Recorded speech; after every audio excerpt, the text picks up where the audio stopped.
Okay guys, welcome back to the CB shop, and today we have an LDG Z100A tuner. Now this tuner, I'm using it with the combined IC 7300 interface circuit on the back. This tuner costs about $200, but it comes with every cable you need for any major manufacturer of amateur radio.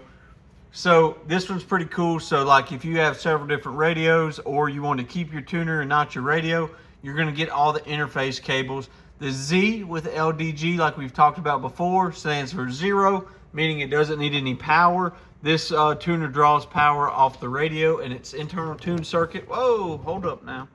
And you can see right there, I am missing, let's focus, the red LED light. It's like moved. I'm gonna have to move it back after this video. I didn't notice that until I got started setting everything up. So this is gonna be used in conjunction with the MCOM 3 long wire base antenna by Chameleon. And we're gonna start like usual with the tuner testing. We're gonna start down low and work our way up, or really on the high end and work our way down. So we're gonna tune, no problem. No problem at all. 6 meters. Let's jump to 10. We're going to tune. You can see that the LED's in there. It's just funky. There it is. All right. 12 meters. Really fast tuning capability. I'm very impressed. A little bit faster than the Z11 that we tested recently. Now, for those of you that say that using the antenna tuner is lazy or something like that, just a reminder that some antennas are designed for tuners. If you have a resonant antenna that's resonant across the band, you would definitely have some coax loss if it's that wide banded. I don't think you're lazy if you use a tuner. I know some people are using compromised antennas, things like that. They have not a lot of space. Maybe they're using 75 ohm coax, so they need a tuner. Look at that, no problem on 15 and 20. Tunes pretty fast. Here it is on 30. So if you have to use a tuner, I understand completely. Don't let others yuck your yum. Enjoy the radio hobby, make contacts. There we go. No problem there either. 40 meters.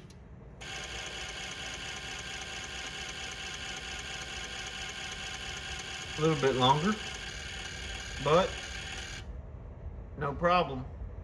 Now this tuner is rated up to 75 watts on 10 through 160 for FT8, 100 watts for sideband, and 50 watts for most other digital modes. Really neat little tuner. I like the form factor and the look of the Z11 Pro 2, but this tuner, being that it interfaces, no extra power cable, anything like that, I like that. Oh, whoa, what was that? It jumped up. No bueno. Let's try that again. Well, for some reason, my 7300 gets hung up like that sometimes. All right. Tune it. There we go.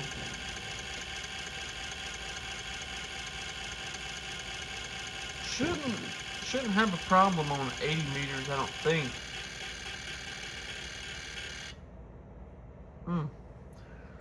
Well, that's a little frustrating. I'm not on 80 that much, man, because I'm not out here that late at night, but a little frustrating.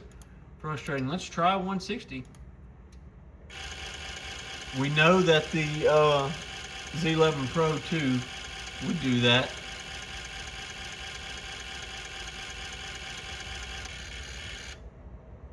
Okay, so this one didn't find a match on 160 either. That's a little disappointing, honestly. A little disappointing. Let's try to tune it up again.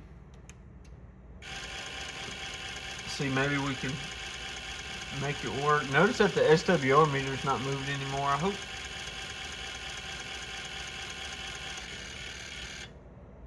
hope nothing goofy's going on. Let's jump back down to a band we know it can tune. We'll jump to 20. And let's try it. That's a little concerning. I don't think it's anything wrong with the tuner. I just think it's the mismatch. Yeah, no problem there. We'll go back to 40 because it had a little trouble there.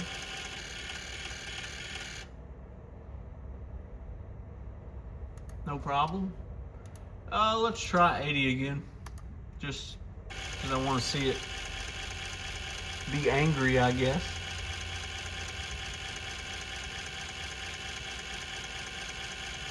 So I found it interesting that the Z11 Pro was able to tune 80, but this one isn't. They're supposed to be really similar tuning circuits. I don't know. I'm not on 80 that much. I'm not losing hope for it, you know, but the Z11 Pro did do it a little better. But I think I'm going to use this tuner for a while because the interface is so much better with this radio, and I don't have to run extra power or put batteries in it. So that's it, guys. This is the Corn Cob CB Shop, saying 73. Thanks for hanging out. Go get you one of these tuners, and I'm going to try to fix this one.